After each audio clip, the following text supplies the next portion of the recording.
Bonjour et bienvenue dans cette nouvelle vidéo sur ma page officielle de droit des étrangers. Le thème d'aujourd'hui est la procédure de Dublin, c'est quoi?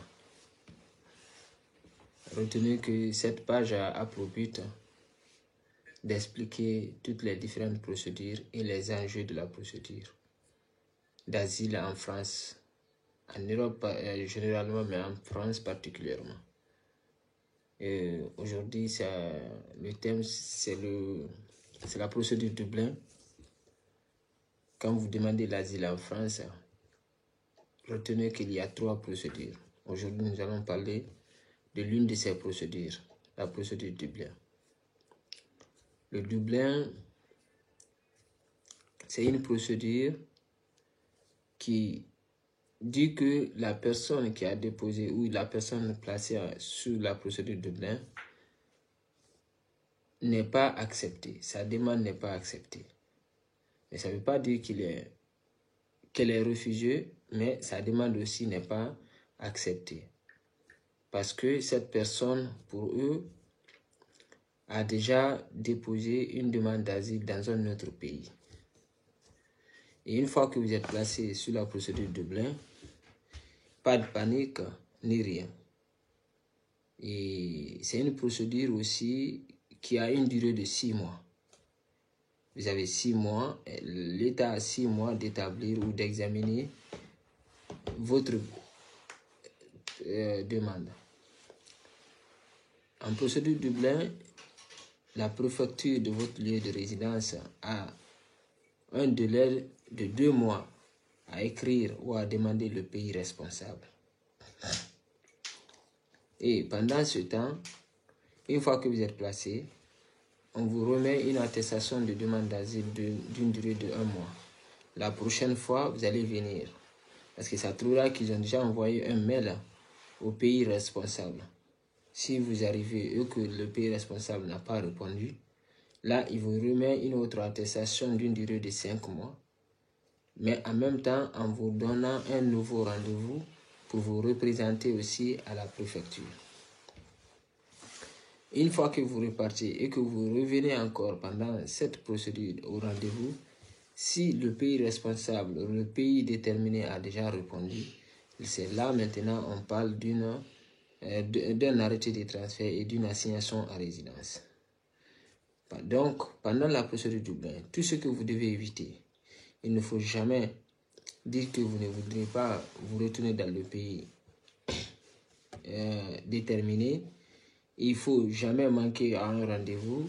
Il faut surtout faire les copies et garder toutes les copies de vos rendez-vous avec vous. Que ce soit votre copie de signature et vos copies de rendez-vous. Une fois à la sortie de la préfecture, faites les copies et gardez les preuves avec vous.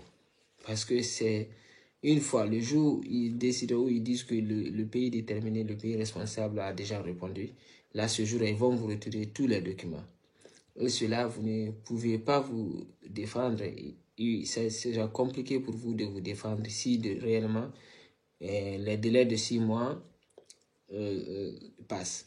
Parce que ça peut arriver pendant la procédure de Dublin, ils ont 6 mois pour vous remettre un billet d'avion pour vous retourner.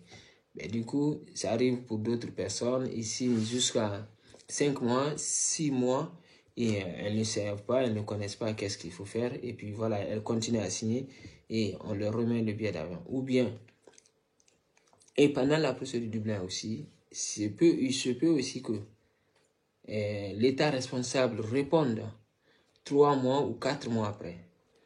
Et le jour où on vous remet cet arrêté de transfert, vérifiez bien, il y a une date dessus où c'est marqué, considérant que madame ou monsieur X, où l'État responsable saisi le tel a accepté de la prise en charge avec un accord implicite ou explicite.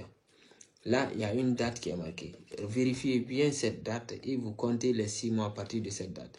Les 6 mois ne sont compte à compter à partir de cette date. Parce qu'il y a d'autres personnes aussi qui pensent qu'une fois que vous vous présentez à la préfecture, les 6 mois ont déjà compté. Non. Le délai de 6 mois commence à partir de la réponse du pays responsable. C'est pourquoi il ne faut jamais vous précipiter. Mais à partir de cette date, maintenant, vous commencez à compter les 6 mois. Si il se peut parfois vous continuez à vous présenter pendant les rendez-vous 2 ou 3 mois et au 4e mois, on vous remet l'arrêté de transfert. Soyez très attentifs. Vous n'avez que 2 mois à signer. Et pendant les 2 mois, si vous connaissez bien, c'est pourquoi pendant la procédure de Dublin, soyez très prudents, allez vers les associations, allez vers les personnes très compétentes qui pourront vous dire voilà la date de 6 mois, le délai de 6 mois commence à partir de cette date. Et à partir de cette date, vous comptez, vous retenez cette date, vous vous présentez à tous les rendez-vous. Et si les 6 mois sont écoulés, vous avez maintenant le droit à déposer une demande d'asile en France. Voilà, c'était le thème d'aujourd'hui. Et dans les prochaines vidéos, on essaiera aussi de parler les 2 autres procédures parce que c'est pareil, c'est les mêmes procédures, c'est les mêmes démarches. Et j'espère que vous allez profiter. Pensez à liker, à partager, surtout partager afin que les personnes, les primo-arrivants, les personnes nouvellement venues puissent aussi profiter. Parce que le début de la demande d'asile, c'est le début le plus compliqué. C'est le plus difficile aussi quand les gens ne comprennent pas, ils sont perdus. Les personnes se perdent souvent pendant le début de la procédure. Voilà, pensez à liker et à partager la vidéo. Surtout à vous abonner, comme ça vous ne manquez rien, aucune information. Merci.